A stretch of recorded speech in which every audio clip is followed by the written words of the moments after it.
Hello and welcome to another episode of our From the Helm series, live here at the ASX Mid-Caps Conference this September 2025. I'm Grady Wulff, Senior Market Analyst with Bell Financial Group.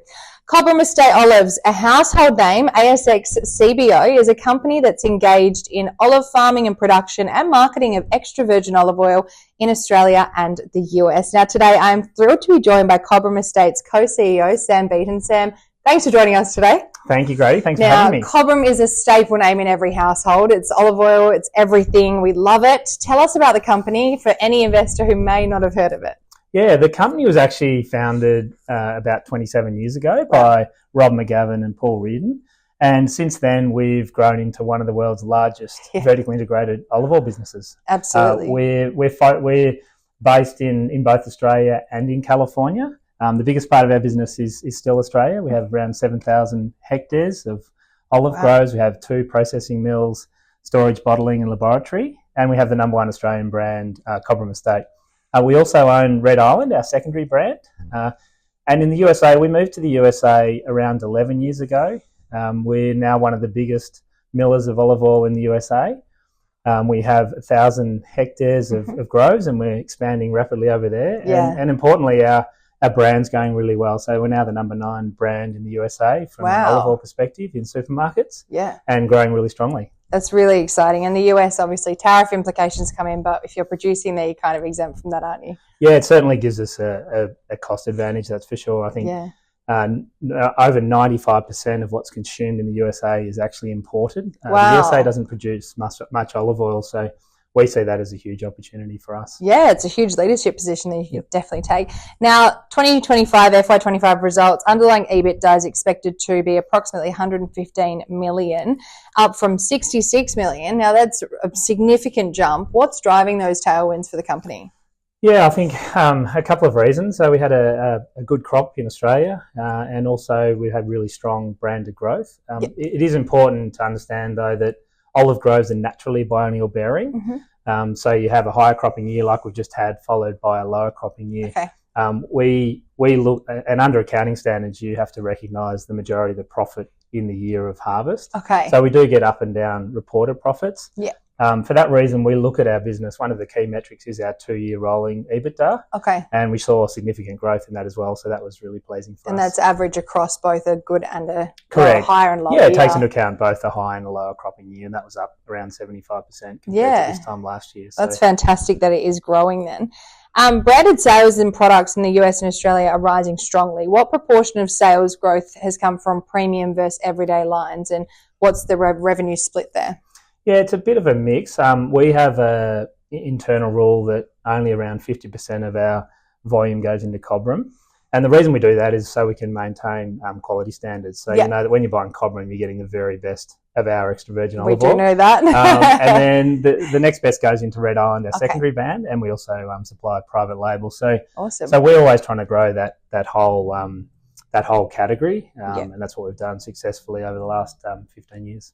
With recent funding, institutional placement for US expansion and ongoing investment into grove development, how do you see CapEx faring and growing over the next few years, and how are you going to combat that with margins?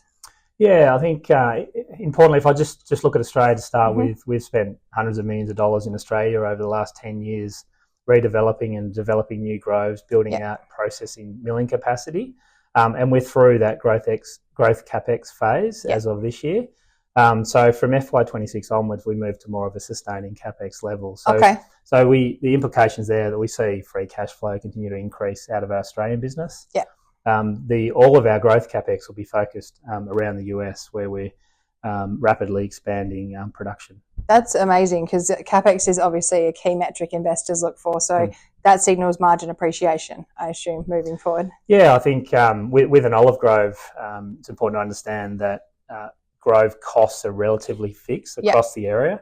So as your olive oil production increases, then your cost per litre goes down, which helps with margin. So so you front end the CapEx, which you've already done, and then you have the the tail at the back. So you hit steady state of CapEx and then margins go up. Correct. Okay. Well, our CapEx in Australia actually decreased significantly down to sustaining CapEx levels. And seeing exactly what investors want to hear. Now, what is your timeline for the newly acquired 1,600 hectares to reach maturity, and what's the yield to ramp up look like? Yeah, so we have 1,000 hectares planted right now. We have another 1,000 hectares that we've recently acquired that will plant out by the end of next calendar year. Yep. This 1,600 hectares we'll have planted by the end of 2027. Okay. So we've got progressively more and more oil coming online. Fantastic. It takes around 8 years to hit full maturity. Yep. So certainly a long-term investment, but importantly for us, we're increasing supply and capitalising on the demand over there. I think demand isn't going anywhere for olive oil around the world at the moment. What risks are there for any investors looking at investing in the space? Obviously, climate, labour, any elements that you can kind of not really control, but you need to keep aware of. Yeah, I think like most agricultural investments, certainly climate and water are risks. Our Californian groves, all of our groves have dual water source, so they've got surface or channel water, and then also underground or bore water that we use in the years of extreme drought. Yeah. From a climate perspective, where we're planting is a great area for growing olives, but obviously we're very careful in site selection and looking at little microclimates that suit olives to help mitigate that risk. Yeah, fantastic. How long does it take once you plant the olives for the first batch to kind of grow? Yeah, so within 2.5 years, you'll get a very small crop. Okay. From about year 5, you start to get what we call a commercial crop, start to make a little bit of money, and then at year 8, it's full maturity. Okay. And we work on a lifespan of around 40 years. Wow. The reality is olive trees will last forever. They will, yeah. You see them in your backyard. yeah, exactly. Yeah, definitely. Now, you have increased prices of 15% in the US. How have consumers responded? Have they welcomed it? Have they been okay with demand? Yeah, I think, we've seen really strong demand, and I think we actually sit from a pricing perspective below our main competitor of Californian olive oil, which is Californian Olive Ranch. Yeah. From a price perspective, but we're really excited by the prospect and the demand, and the marketing that we do over there is very similar to here. We're marketing a locally produced, high quality, extra virgin olive oil that's fresh and good for you. So they're the sort of key pillars that go behind all of our marketing to consumers, but also to retailers. Of the 175 million raised recently, can you break down how much will go into land acquisition, irrigation, where the exact funds will be going to be spent? Yeah, so we had funds set aside to fund the 1,000 hectares I talked about that we've already purchased, and all the infrastructure and processing capacity. So these funds will go purely to another 1,600 hectares of land. Yeah.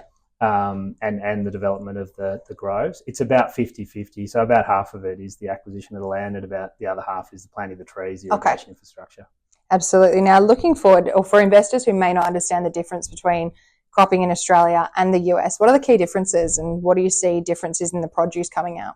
Yeah, it's actually very similar. So similar varieties, similar climates where we are compared to there. So. We're seeing slightly better results from a yield point of view in the USA, but overall reasonably similar. And for investors who might be considering an investment in Cobram Estate over the next 12 months, can you tell us about what news flow they can expect over the next 12 months? Yeah, sure. We've got our AGM at the end of October. Yeah. So investors are certainly welcome to join that. It's a hybrid meeting, so it'll also be online. Yep. Our harvest in the USA, we commence that in mid-October, finish by the end of November, start of December. So there'll be an announcement probably early December or when we finished harvest on the USA, and then we get into the usual cycle of half-year results, and the Australian harvest comes around in April. So there's always something going on at Cobram. Absolutely love it. Sam, thank you so much for joining us today, and what a big year ahead for Cobram as you grow in the US. Thanks very much, Grady, and thanks for having us. Thanks for joining us for that episode of From the Helm. I really hope you enjoyed hearing all about the olives from Cobram Estate Olives, and if you did enjoy it, please be sure to subscribe to our YouTube channel to stay up to date with all market commentary, insights, analysis, and of course, exclusive interviews just like this one.